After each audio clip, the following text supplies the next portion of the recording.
Hi, I'm Eric Tipan and I'm back at AutoIndustriya.com and I'm really looking forward to presenting to you more vehicles in our reviews and features.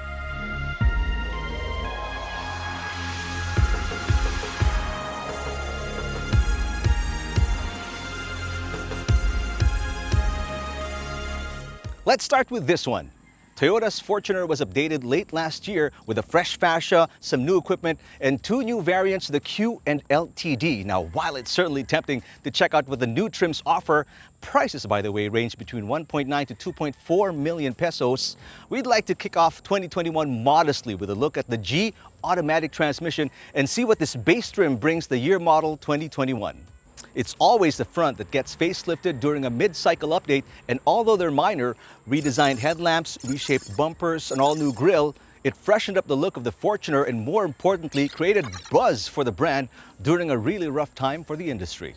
Exterior highlights remain the same. They still have the floating roof effect with the blacked out C and D pillars and that curvy kink along the beltline that extends smoothly through the tailgate. The rear, there's one minor change. They replaced the chrome garnish with a silver one, but they still have the same LED taillights, rear spoiler, and fin-type antenna.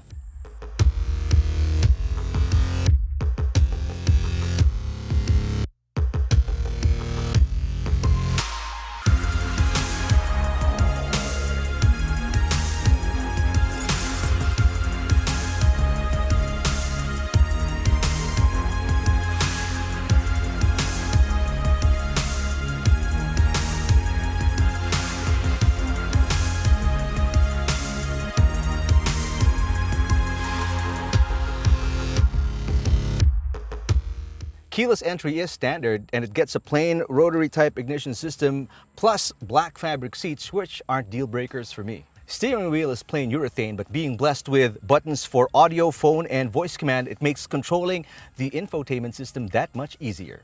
Only the G trim is left with a manual air conditioning system, so you'll have to adjust fan and temp based on feel. So if that's a major point of contention for you, know that you'll have to go a trim up. It also has a smaller screen compared to all the other variants, but it does have Apple CarPlay and Android Auto, so you'll be able to enjoy your device's interface if you're connected via USB.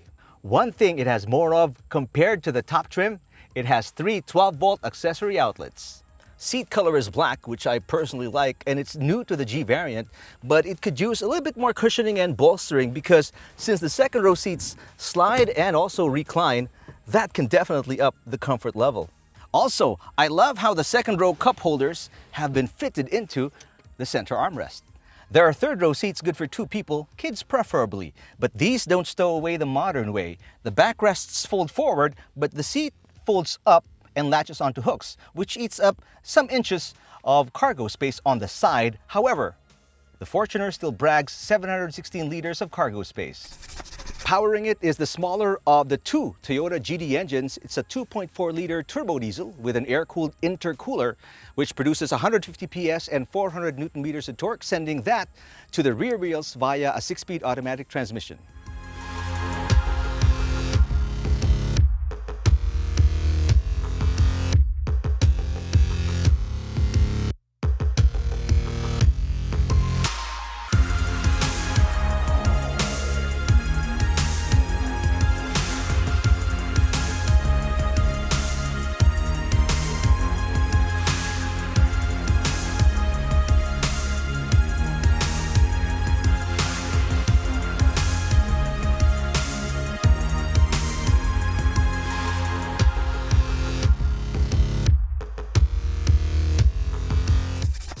Steering isn't light, definitely not sedan or crossover level, that's for sure.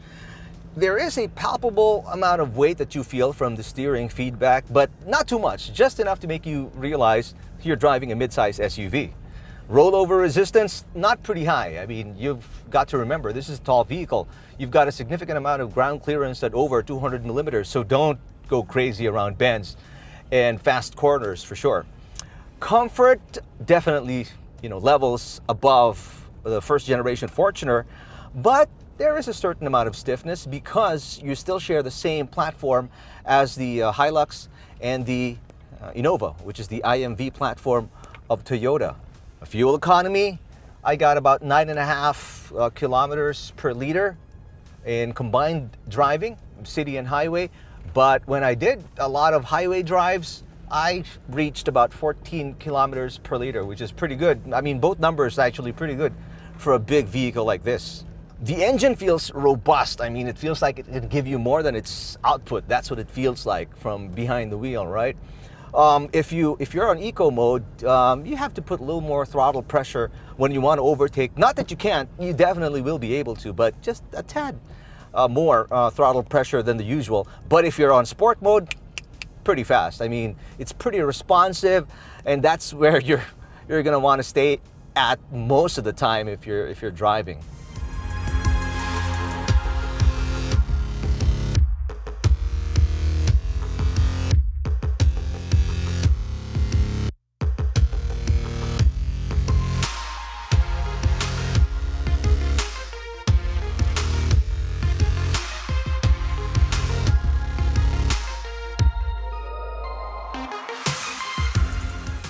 With MPVs breaching the 1 million peso mark and crossovers hovering around 1.5 million pesos, this trim at 1.723 million pesos feels like a steal to me. I mean, it's taller, has more power and usable space, and has true SUV qualities for use in real-world scenarios. There's really no two ways about it. If you want an affordable and practical mid-size SUV, this Fortuner G automatic transmission should definitely be in the mix. I'm Eric from AutoIndustriya.com. Please subscribe to our channel and follow us on Facebook, Instagram, and Twitter.